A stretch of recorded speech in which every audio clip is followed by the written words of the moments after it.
They can't fire arrows anymore. Considering how accurate they are in this game, it's quite an awesome thing. This is coupled with new obliteration techniques, which I also mentioned, designed to finish off these weakened enemies. Oh, and this game doesn't allow you to be a sadist. If an enemy loses more than one limb, they are dead. Sorry, potential torture enthusiasts, or maybe just people who like Saw, which I don't.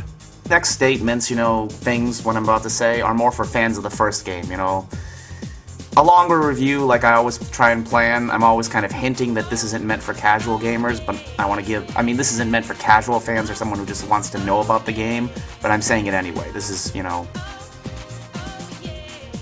for people who are, on the fence about the game and want a recommendation. That's what this forthcoming stuff is for. It's definitely more for fans of the first game than anybody. The combat in this game is far less meticulous than before, requiring quick input to succeed. Enemy encounters also come in far greater numbers. No more fighting 3 or 4 enemies than moving on to the next group. Sometimes several waves come at you in rapid succession, so you'd best be on your toes. Because of this, slow, cumbersome weapons like the Dabiaro, the big buster sword, broadsword claymore-like weapon, have been taken out. Itagaki had said that they would not have worked with the much faster gameplay, and I am inclined to agree. In exchange, we get many new and awesome weapons along with several returning favorites. Ninja Gaiden's system is ultimately more fulfilling than Ninja Gaiden's Xbox due to increased ways in which you can fight these enemies. The Dragon Sword was too strong in the original, almost overshadowing the other weapons. There are stronger weapons than the Dragon Sword in this game to be sure, but each weapon just feels more capable due to the limb mechanics and such like. Now we're going to talk about Challenge. Challenge in Ninja Gaiden 2 is hard to gauge. It is probably overall more difficult for first-time players than the original, mostly due to the relentless enemies. They'll stalk you all over the place, few of them are slow, and almost all of them have ranged attacks. In fact, I think every enemy in this game with I think every enemy in this game has a ranged attack, so it's not like you can run away from them. Anyway, as you learn this game's nuances, it becomes easier than the original. That is, if you are willing to invest the time necessary. The fact that button mashing will not get you very far, even on the lowest difficulty, is well known, but I feel the need to reiterate it anyway. Button mashing won't get you anywhere! The more frustrating aspects of Ninja Gaiden's Challenge have been toned down. The retarded platforming of the underground areas from the original has been mostly eliminated. The originals were horribly designed, and one of the few times that a camera truly hurt you more than it helped. The infamous 3D cameras that you can't manipulate at will suck.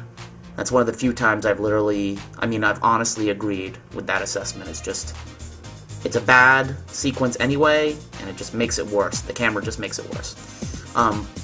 Lastly, for Challenge, I feel that due to the increased number of enemies, Ninja Gaiden 2 feels like it forces you to become a better player, even if you don't want to. Or at least you have to use more than just flying swallows, as more enemies equals more opportunities to take advantage of landing vulnerability.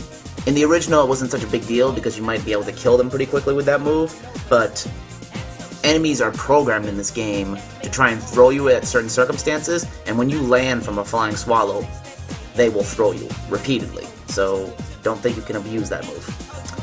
Replay value is a total 180 from Ninja Gaiden. Once you complete a set difficulty, you can start over with increased life and all your weapons. Awesome. It is truly amazing.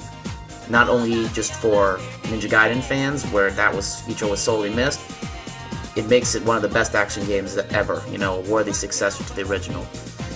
It's just so much fun. The gameplay's fun, but being able to start at the beginning of the game with the scythe, for instance, and just hack everything to pieces even easier, it's just awesome.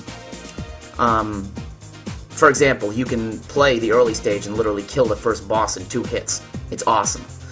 This was sadly missing from Ninja Gaiden on Xbox, like I said. Itagaki was quoted as saying that he did not believe in New Game Plus because he wanted the player to be constantly challenged. Even back in 2004, this was a pretty backward attitude for someone to have, as New Game Plus is not meant to decrease challenge, but rather increase replayability. Consequently, I find myself replaying Ninja Gaiden 2 far more than the original, though I have played that over 10 times, the original, so I'll probably play this more than 20 times. Who knows how long or when, but I'll definitely want to pick it up more often. In summation, Ninja Gaiden 2 is a great sequel to the ultimate action game. It is not a total improvement from the original, but more than stands on its own. Lots of replay, weapons, techniques, enemies, and the divine feeling of getting to play as Super Ninja make this game a must-play. Check it out and don't puss out on the difficulty. Itagaki was right when he said that given enough patience and skill, any player can beat Ninja Gaiden 2, just like this was true for the original, it's true for the sequel. Oh, and by the way, I don't want to comment on the whole lawsuit. Itagaki and Team Ninja are filing against Tecmo and the rumors that they deliberately made this game of lower quality because they were planning to leave all along. If this is what is considered a low-quality Team Ninja game, EA or someone needs to hire them immediately, because if this is the worst they can do, they could even fix Madden. It'd be amazing. Someone hire Team Ninja. I'll see you next time, guys. Bye-bye.